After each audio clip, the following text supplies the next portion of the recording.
Hello, my name is Sarah, and this is Sarah Tells Stories. Thank you for joining me. This is my second story, but really it's my first because I wasn't quite happy with the quality of my first try in recording this. I'm still very new with the recording technology and honestly finding my style of voice acting and storytelling. So I hope you enjoyed tonight's story. Today I have for you a physical copy of Flannery O'Connor's A Good Man is Hard to Find.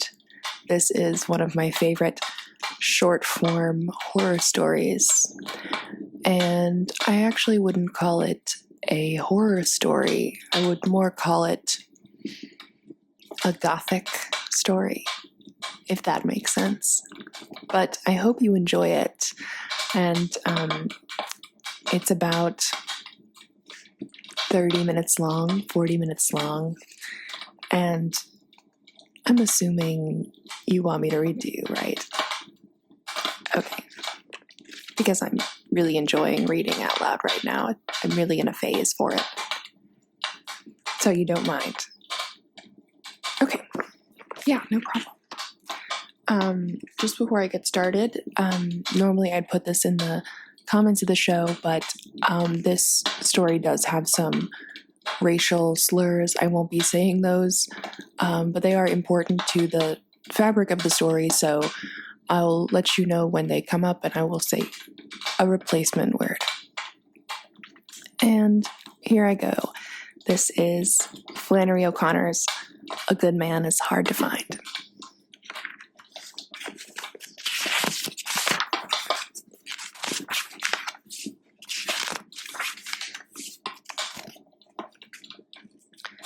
The grandmother didn't want to go to Florida. She wanted to visit some of her connections in East Tennessee, and she was seizing at every chance to change Bailey's mind. Bailey was the son she lived with, her only boy. He was sitting on the edge of his chair at the table, bent over the orange sports section of the journal. "Now look here, Bailey," she said. "See here, read this." And she stood with one hand on her thin hip and the other rattling the newspaper at his bald head.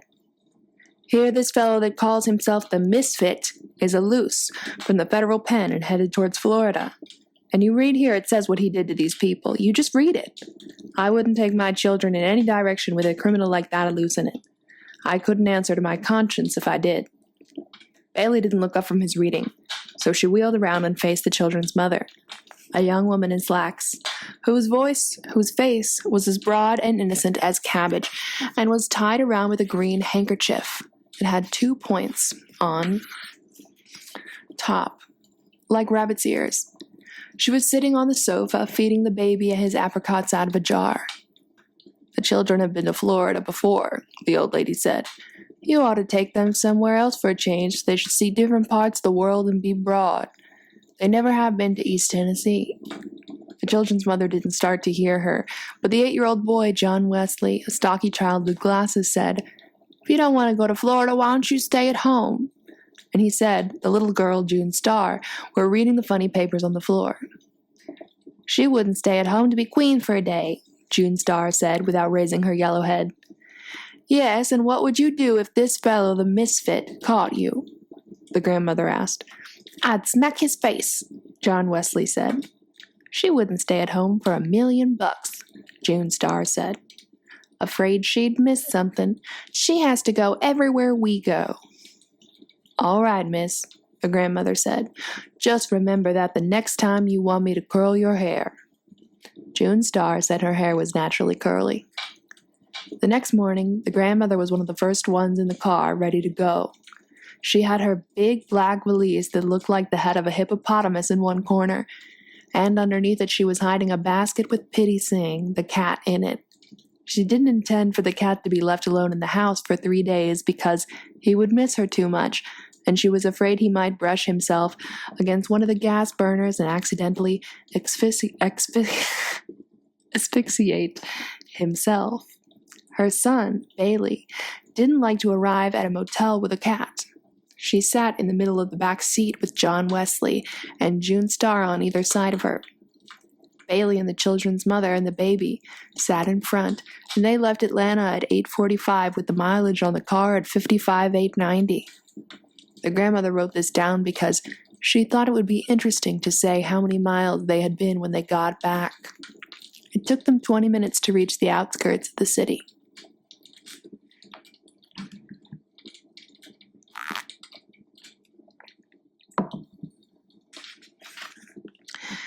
The old lady settled herself comfortably, removing her white cotton gloves and putting them up with her purse on the shelf in the back window.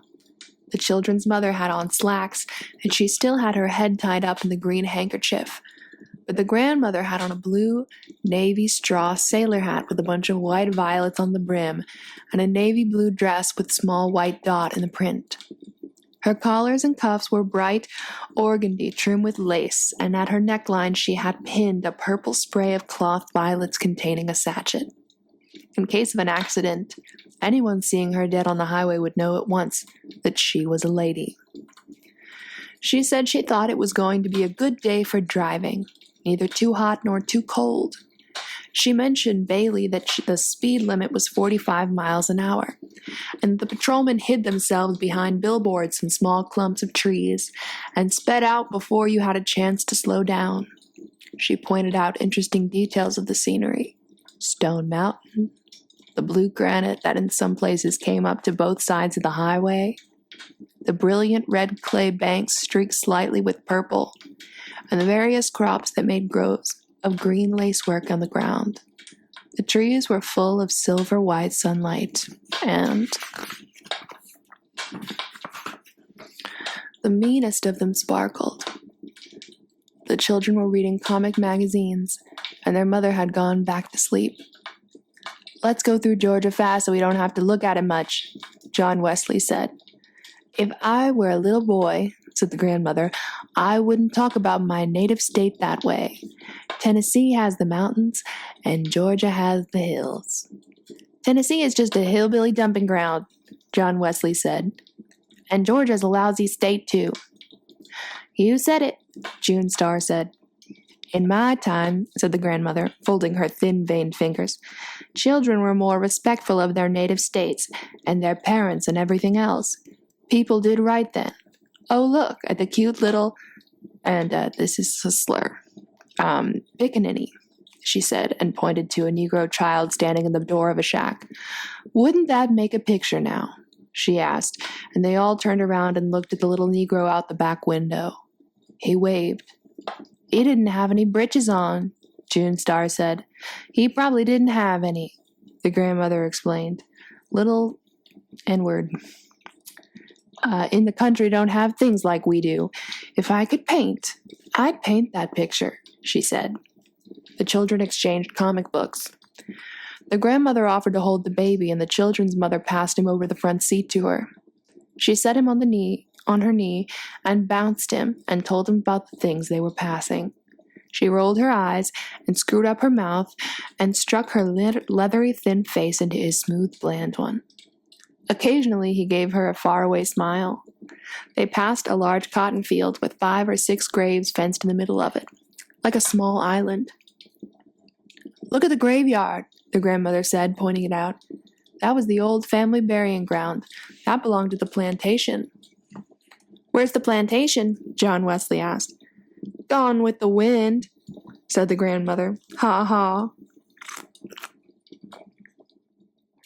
When the children finished all the comic books they had brought, they opened their lunch and ate it. The grandmother ate a peanut butter sandwich and an olive, and would not let the children throw the box and the paper napkins out the window. When there was nothing else to do, they played a game by choosing a cloud and making the other two guess what shape it suggested.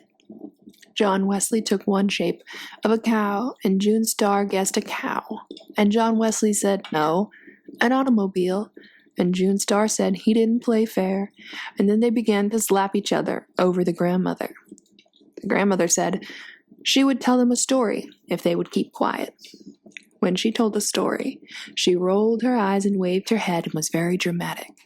She said once when she was a maiden lady, she had been courted by a Mr. Edgar Atkins Teagarden from Jasper, Georgia. She said he was a very good-looking man and a gentleman, and that he brought her a watermelon every Saturday with his initials cut in it, E.A.T.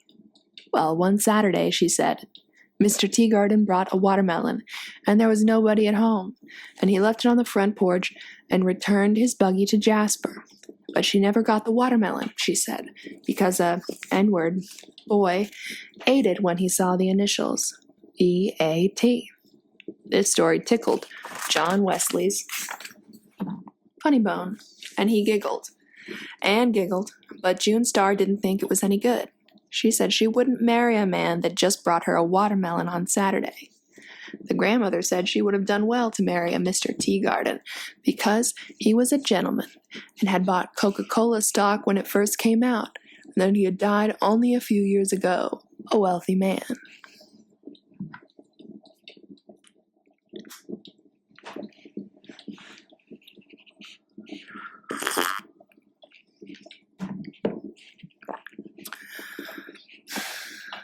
They stopped at the tower for barbecued sandwiches. The tower was part stucco and part wood filling station and dance hall set in a clearing outside Timothy.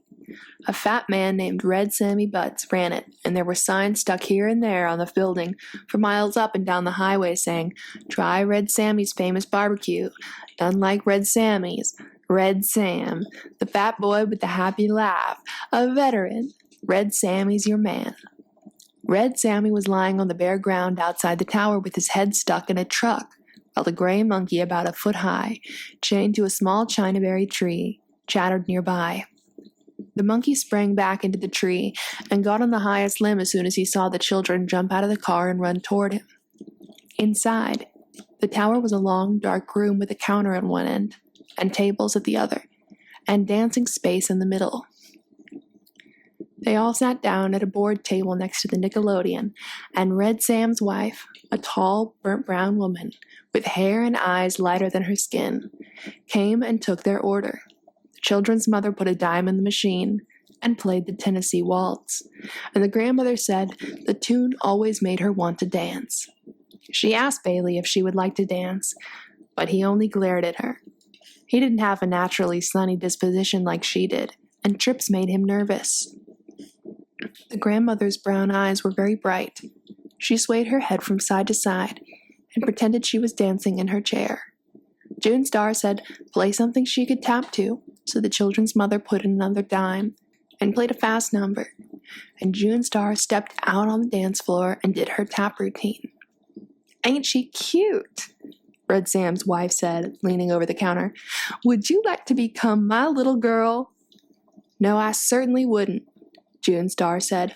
"I wouldn't live in this broken-down place like this for $1,000,000. And she ran back to the table. "Ain't she cute?" the woman repeated, stretching her mouth politely. "Aren't you ashamed?" hissed the grandmother. Red Sam came in and told his wife to quit lounging on the counter and hurry up with these people's order. His khaki trousers reached just to his hip bones, and his stomach hung over them like a sack of meal swaying under his shirt. He came over and sat down at a nearby table and let out a combination sigh and yodel. "You can't win," he said. "You can't win." And he wiped his red, sweating face off with a gray handkerchief. "These days you don't know who to trust," he said. "Ain't that the truth?" "People are certainly not nice like they used to be," said the grandmother.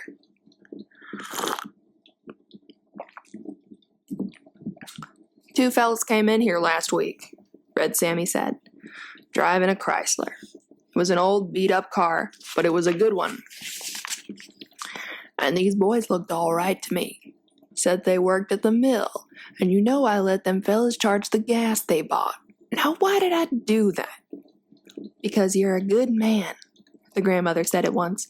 "Yes'm, I suppose so," Red Sam said if he was struck with his answer. His wife brought the orders, carrying the 5 plates all at once without a tray, 2 in each hand, and 1 balanced on her arm. "It isn't a soul in this green world of God that you can trust," she said. "And I don't count nobody out of that, not nobody," she repeated, looking at Red Sammy. "Did you read about that criminal, the misfit, that's escaped?" asked the grandmother. "I wouldn't be a bit surprised if he didn't attack this place right here," said the woman. "If he hears about it being here, I wouldn't be none surprised to see him. If he hears it's 2 cents in the cash register, I wouldn't be tall surprised if he—" "That'll do," Red Sam said. "Go bring these people their Coca-Colas." And the woman went off to get the rest of the order. "A good man is hard to find," Red Sammy said. "Everything is getting terrible. I remember the day you could go off and leave your screen door unlatched. Not no more." He and the grandmother discussed better times. The old lady said that in her opinion, Europe was entirely to blame for the way things were now. She said the way Europe acted, you would think we were made of money. And Red Sam said it was no use talking about it. She was exactly right. The children ran outside into the white sunlight and looked at the monkey in the lacy chinaberry tree. He was busy catching fleas on himself and biting each one carefully between his teeth as if it were a delicacy. They drove off again in the hot afternoon. The grandmother took cat naps and woke up every few minutes with her own snoring. Outside of Toomsboro, she woke up and recalled an old plantation that she had visited in this neighborhood once when she was a young lady. She said the house had 6 white columns across the front. There was an avenue of oaks leading up to it, and 2 little wooden trellis arbors on each side, in the front where you sat down with your suitor after a stroll in the garden. She recalled exactly which road to turn off to get to it. She knew that Bailey would not be willing to lose any time looking at an old house, but the more she talked about it, the more she wanted to see it once again and find out if the little twin arbors were still standing. "There was a secret panel in this house," she said craftily, not telling the truth, but wishing that she were. "And the story went that all the family silver was hidden in it when Sherman came down, but it was never found." "Hey," John Wesley said, "let's go see it. We'll find it. We'll poke all the woodwork and we'll find it. Who lives there? Where do you turn off at? Hey, Pop, can't we turn there?" "We've never seen a house with a secret panel," June Star shrieked. "Let's go to the house with the secret panel. Hey, Pop, can't we go to the house with the secret panel?" "It's not far from here, I know. It wouldn't take over 20 minutes, the grandmother said. Bailey was looking straight ahead. His jaw was as rigid as a horseshoe. "No," he said.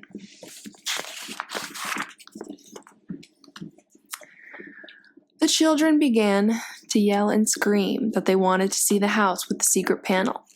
John Wesley kicked back the front seat, and June Star hung over her mother's shoulder and whined desperately into her ear that they never did anything fun, even on their vacation, that they never could do what they wanted to do. The baby began to scream, and John Wesley kicked the back of his seat so hard that his father could feel the blows in his kidneys. "All right," he shouted, and drew up the car to a stop at the side of the road. "Will you all shut up?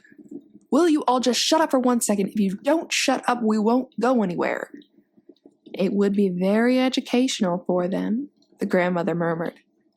"All right," Bailey said, "but get this. This is the only time we're going to stop for anything like this. This is the one and only time. The dirt road that you have to turn down is about a mile back," the grandmother directed. "I marked it when we passed." "A dirt road," Bailey groaned. After they had turned around, they were headed toward the dirt road. The grandmother recalled other points about the house: the beautiful glass over the front doorway, the candle lamp in the hall. John Wesley said that the secret panel was probably in the fireplace. "You can't go inside this house," Bailey said. "You don't know who lives there." "While you all talk to the people out in front, I'll run behind and get a window," John Wesley suggested. "We'll all stay in the car," his mother said.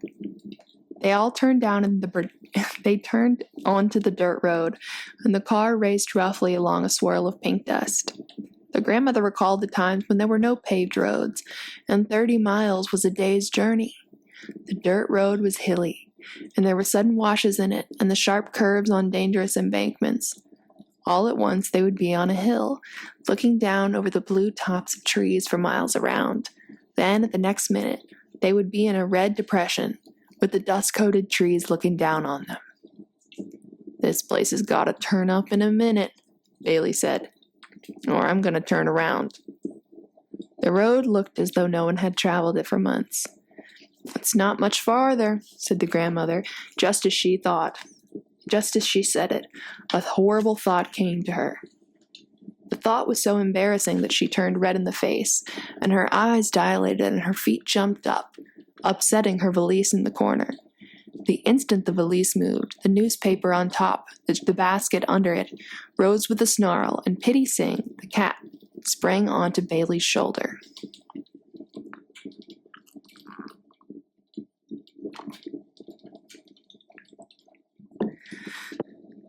The children were thrown to the floor, and their mother, clutching the baby, was thrown out the door onto the ground. The old lady was thrown into the front seat. The car turned over once and landed right side up in a gulch off the side of the road.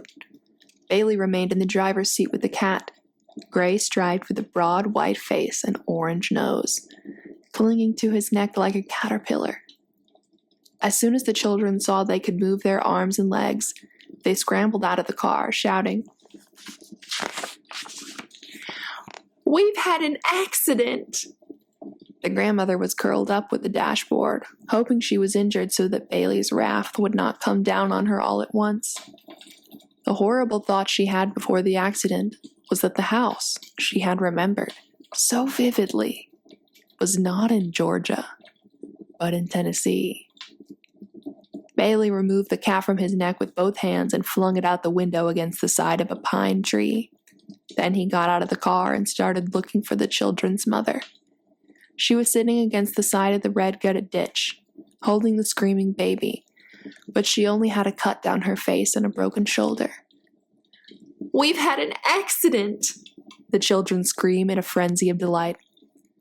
"But nobody's killed," June Star said with disappointment, as the grandmother limped out of the car, her hat still pinned to her head, but the broken front brim standing up at a jaunty angle and the violet spray hanging off the side. They all sat down in the ditch except the children, to recover from the shock. They were all shaking. "Maybe a car will come along," said the children's mother hoarsely. "I believe I have injured an organ," said the grandmother, pressing her side, but nobody answered her. Bailey's teeth were chattering. He had on a yellow sports shirt with a bright blue parrot's design on it, and his face was as yellow as the shirt. The grandmother decided that she would not mention that the house was in Tennessee. The road was about 10 feet above, so they could only see the tops of the trees on the other side of it. Behind the ditch they were sitting in, there were a few more woods, tall, dark, and deep. In a few minutes, they saw a car some distance away, on top of a hill, coming slowly, as if the occupants were watching them. The grandmother stood up. Sorry.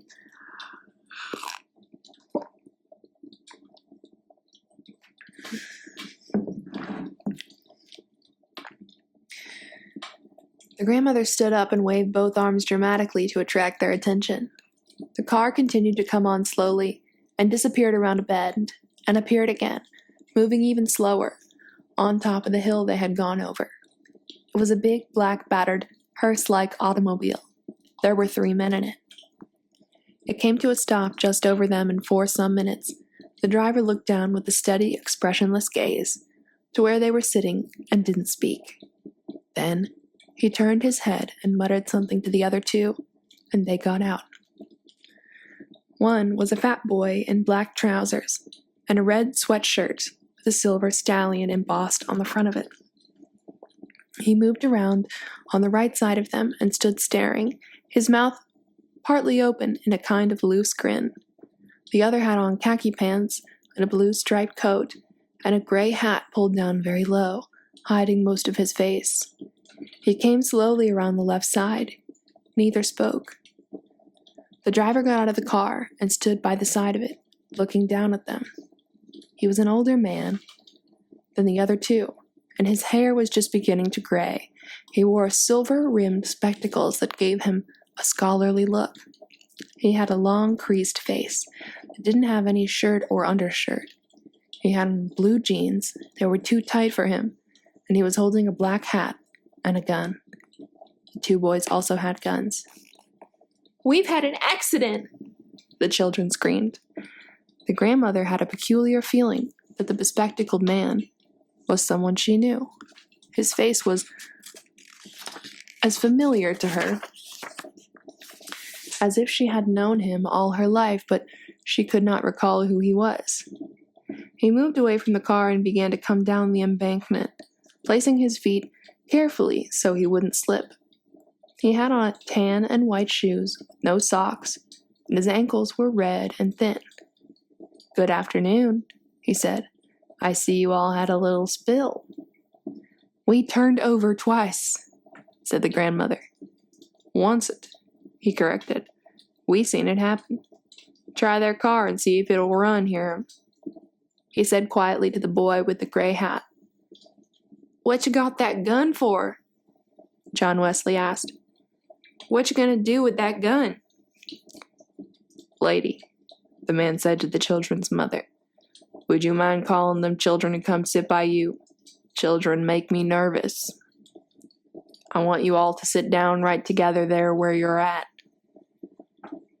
"What are you telling us what to do for?" June Star asked. Behind them, a line of woods gaped like a dark open mouth. "Come here," said their mother. "Look here now," Bailey began suddenly. "We're in a predicament. The grandmother shrieked. She scrambled to her feet and stood staring. "You're the misfit," she said.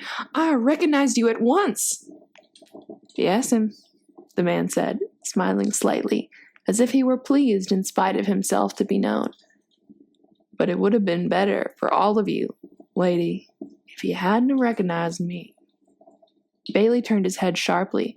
It said something to his mother that shocked even the children. The old lady began to cry, and the misfit reddened. "Lady," he said, "don't you get upset. Sometimes a man says some things he doesn't mean. I don't reckon he meant to talk to you that way." "You wouldn't shoot a lady, would you?" the grandmother said, and removed a clean handkerchief from her cuff and began to slap at her eyes with it.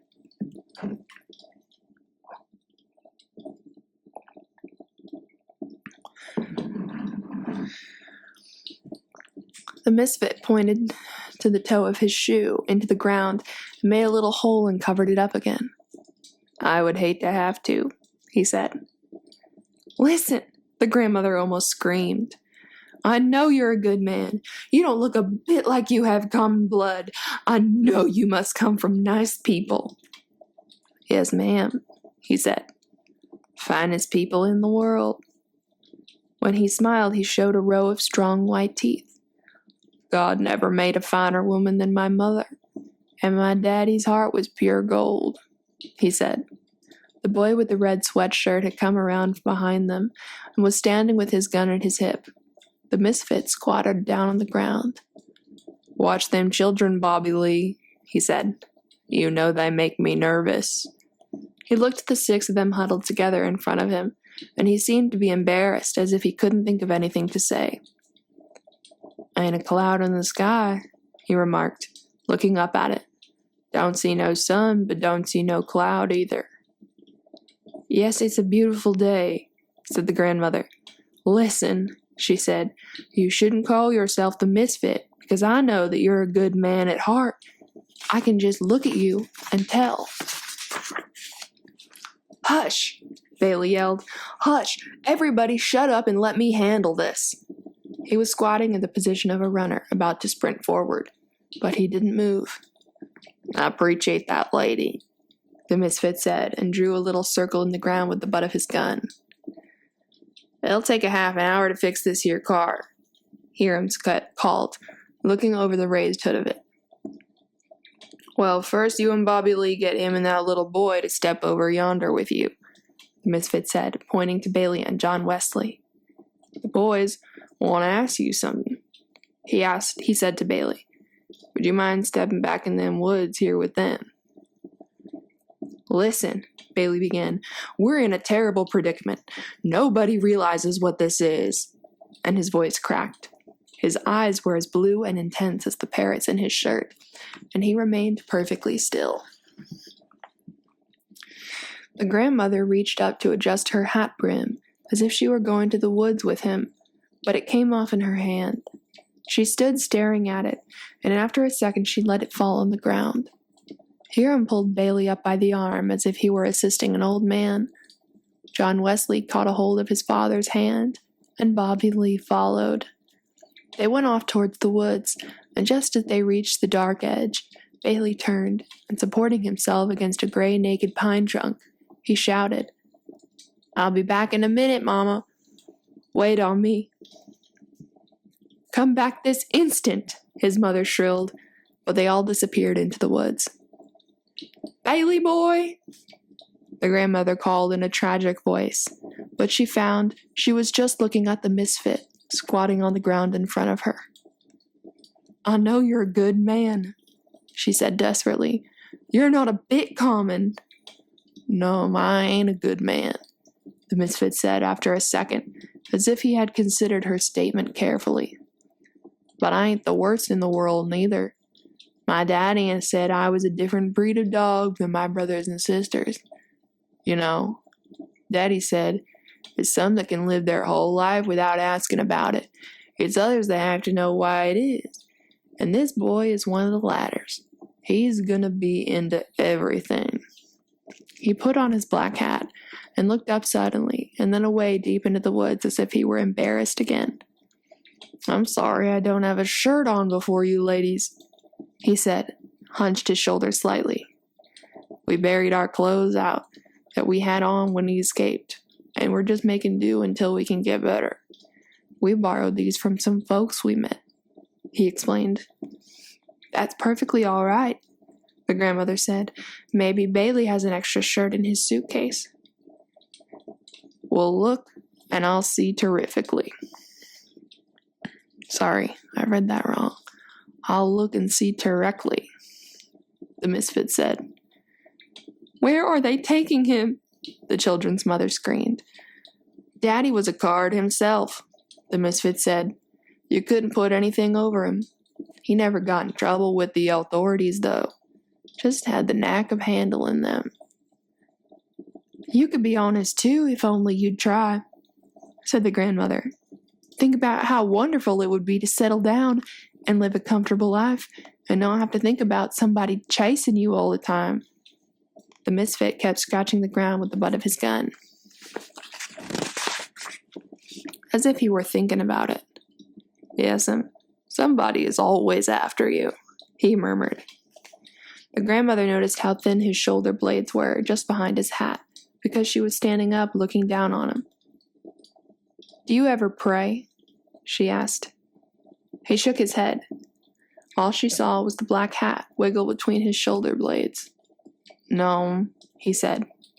There was a pistol shot from the woods, followed closely by another. Then silence. The old lady's head jerked around. She could hear the wind move through the treetops like long, satisfied insuck of breath. "Bailey boy," she called. "I was a gospel singer for a while," the misfit said. "I've been most everything. Been in the armed service, both land and sea, at home and abroad, been twice married, been an undertaker, been with the railroads, plowed Mother Earth, been in a tornado, seen a man burnt alive once," and he looked up at the children's mother and the little girl who were sitting close together, their faces white and their eyes glassy. "I even seen a woman flogged," he said. "Pray, pray," the grandmother began. "Pray, pray." "I never was a bad boy that I remember of," the misfit said in an almost dreamy voice. "But somewheres along the line I done something wrong and got sent to the penitentiary. I was buried alive." He looked up and held her attention to him with a steady stare.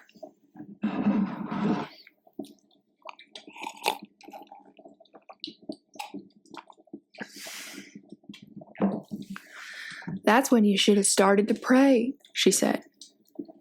What did you do to get sent to the penitentiary that first time? Turned it to the right. It was a wall, the misfit said, looking up at the cloudless sky. Turn to the left. It was a wall. Look up, it was a ceiling. Look down, it was a floor. I forgot what I'd done, lady. I sat there, trying to remember what I'd done, and I ain't recalled it to this day. Once in a while, I would think they was coming to me, but it never come. Maybe they put you in by mistake, the old lady said vaguely. No, he said. It wasn't no mistake. They had the papers on me. You must have stolen something, she said. The misfit sneered slightly. Nobody had anything I wanted, he said. It was the head doctor at the penitentiary. Said what I'd done was kill my daddy, but I had known that for lie. My daddy died in 1919 of the pandemic flu, and I never had a thing to do with it. He was buried in Mount Hopewell Baptist Churchyard. You can go there for yourself and see it.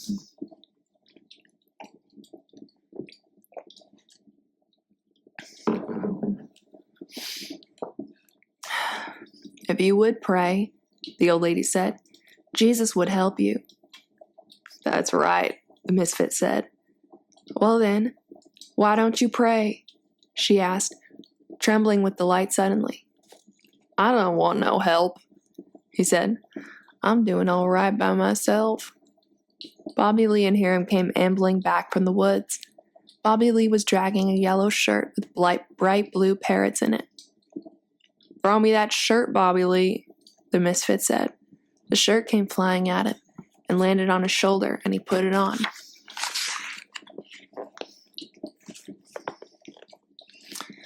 The grandmother couldn't name what the shirt reminded her of. No, lady, the misfit said while he was buttoning it up. I found out that crime don't matter. You can do one thing or you can do another. Kill a man or take a tire off his car, 'cause sooner or later you're going to forget what it is you done and just be punished for it.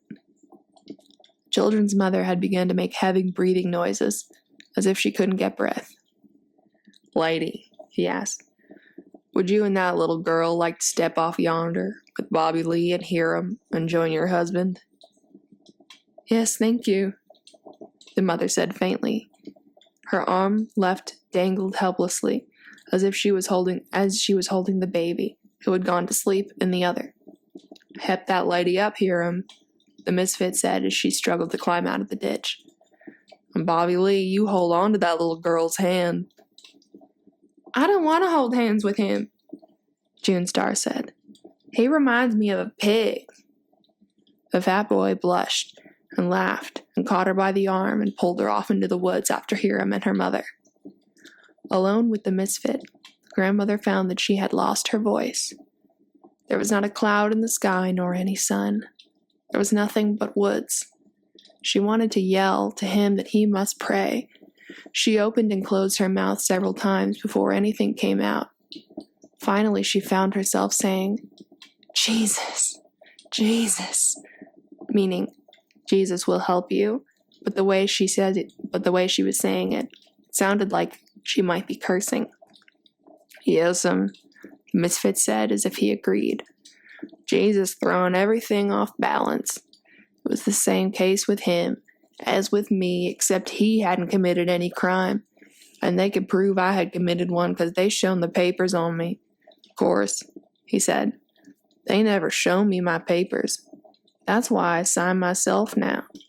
I said long ago, you get you a signature and sign everything you do and keep a copy of it. Then you'll know what you done, and you can hold the crime to punishment. And see, they do match, and in the end you'll have something to prove you ain't been treated right.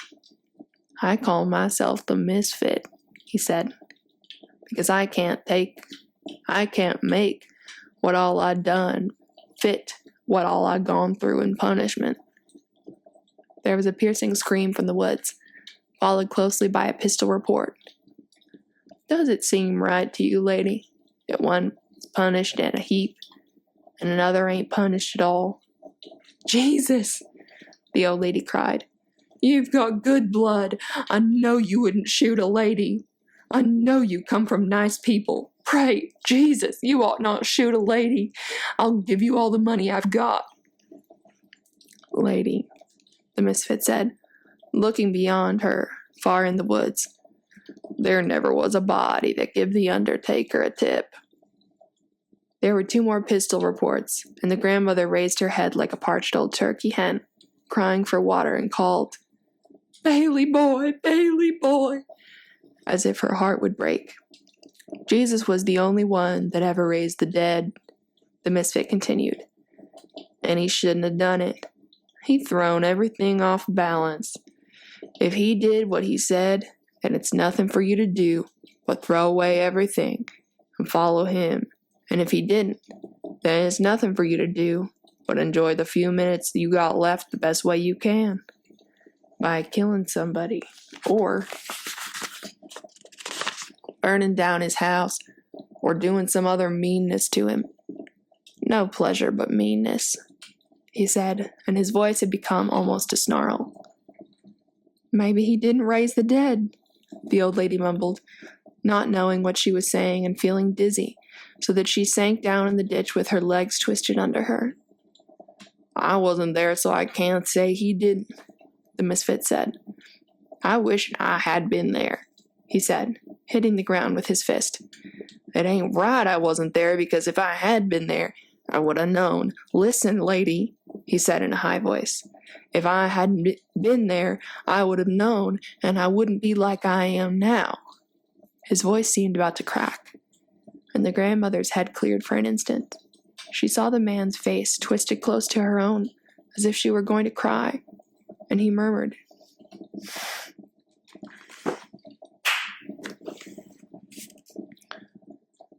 She saw the man's face twisted close to her own, as if he were going to cry, and she murmured, "Why, you're one of my babies. You're one of my own children." She reached out and touched him on the shoulder. The misfit sprang back as if a snake had bitten him, and shot her 3 times through the chest. Then he put his gun down on the ground and took off his glasses and began to clean them.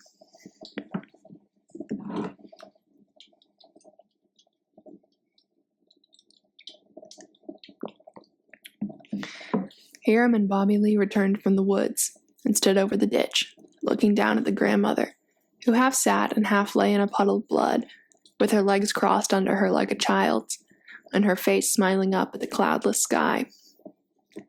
Without his glasses, the misfit's eyes were red-rimmed and pale and defenseless-looking.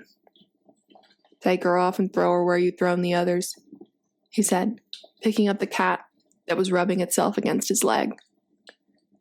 "She was a talker, wasn't she?" Bobby Lee said, sliding down the ditch with a yodel. "She would have been a good woman," the misfit said, "if somebody had been there to shoot her every minute of her life." "Some fun," Bobby Lee said. "Shut up, Bobby Lee," the misfit said. "It's no real pleasure in life."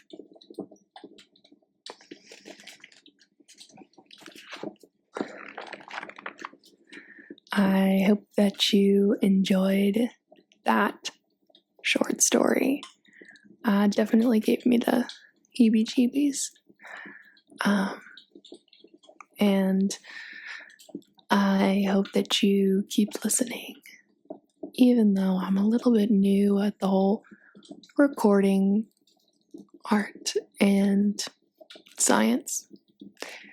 And I hope that this relaxed you or transported you not to the deep south, but rather to my fireplace, where we sit and read together.